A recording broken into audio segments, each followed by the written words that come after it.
సాధారణంగా భార్యకు భర్త భరణం చెల్లించడం మనం వింటూనే ఉంటాం. కానీ భార్యే భర్తకు భరణం చెల్లించాల్సి ఉంటే కాస్త విచిత్రంగా ఉన్న ఘటన ఢిల్లీలో జరిగింది. మాజీ భర్తకు పరువు నష్టం కలిగించిన ఓ భార్యకు 15 లక్షలు చెల్లించాలంటూ కోర్టు తీర్పు ఇచ్చింది.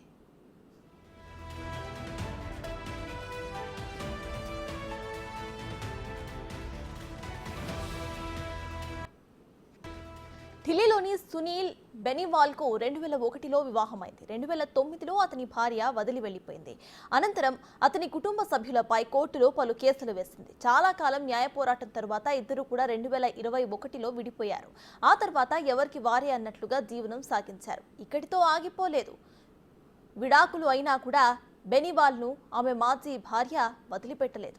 అతన్ని మానసికంగా హింసిస్తూనే ఉంది.